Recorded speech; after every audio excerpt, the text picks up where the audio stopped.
This happened last fall. I was coming back from a consulting job up near the Canadian border, a small manufacturing plant that wanted someone to audit their logistics. Boring work, decent money, and a 7-hour drive back to my apartment outside of Albany. I've done that drive 100 times. I knew the rest stops, the cheap gas stations, the stretches of highway where your phone loses signal for 20 minutes at a time. What I didn't know was that I'd be making an unplanned stop that night. It was around 11 p.m. when my dashboard lit up with a low tire pressure warning. Not a blowout, not a flat, just a slow leak. Enough that I knew I shouldn't ignore it. I was somewhere in the Adirondack region, which meant dense forest on both sides of the highway, no streetlights, and the kind of darkness that feels thick enough to press against your windshield. I took the next exit, which was less an exit and more a gravel ramp that curved into a 2-lane county road. My GPS showed a gas station about 4 miles ahead. What it didn't show was the motel. The gas station was closed. Pump still worked, card reader flickering, but the convenience store was dark and the air compressor was padlocked. I sat there for a minute, trying to decide if I could make it another 60 miles to the next town. That's when I saw the glow. A small sign, partially blocked by overgrown pines, that read, Pine Haven Motel, in faded green letters. The H was burned out. I figured I could at least pull into the lot, check the tire with my own gauge, and decide from there. The motel was shaped like a horseshoe, 12 rooms total, all ground level with doors facing a cracked asphalt lot. Only 2 lights worked in the entire parking lot, one above the office door, buzzing and flickering, and one at the far end near room 12, which cast a weak yellowish cone that barely reached 10 feet. There were 3 cars in the lot, a rusted sedan parked directly in front of the office, a pickup truck with a camper shell near the middle, and a dark SUV at the far end that I couldn't make a model of because it was too shadowed. I got out and checked my tire. Pressure was down but not critical. I could probably make it home if I babied it. But I was tired. Not the normal kind of tired. The kind where your vision starts to lag behind your head movements. I'd been driving for 6 hours already. So I made the call. I'd grab a room, sleep for a few hours, and leave at first light. The office was small. A counter, a bell, a rack of tourist brochures so old the paper had yellowed. Behind the counter sat a man.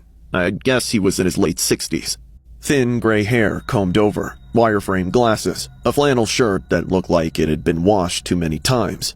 He didn't get up when I walked in, just looked at me over the top of his glasses and said, "Need a room?" I said yes.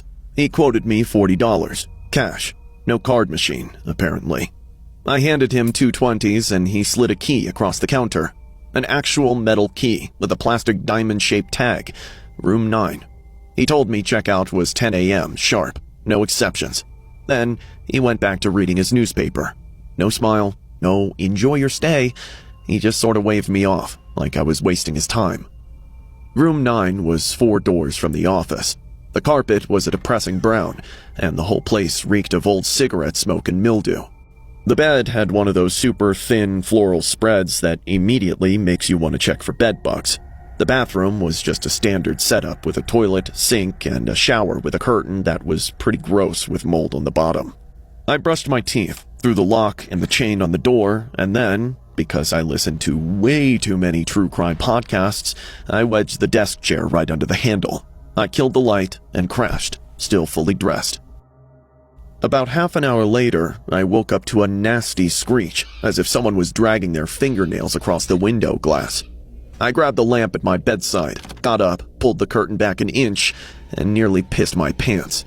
A guy was standing there, with his face practically glued to the glass. His breath was fogging it up. He was super pale, and his dark eyes were leering down at me. Before I could blink, he smacked his palms flat against the window and grinned. I clutched the lamp tighter. My heart started hammering in my chest as he raised one hand and waved. Then he gestured like he was heading for the front door and disappeared into the dark. 15 seconds later, loud knocks rattled the door frame. My blood ran cold. He started talking, telling me to open up. When I didn't move, he started pounding on the door, yelling that if I made him break in, he was going to get bloody ugly, and he'd rather keep things clean. I tried to play it cool and told him to get lost. He started spiraling about how I was hiding his pills, causing him pain, and that I was the reason his demons were asking him to kill somebody.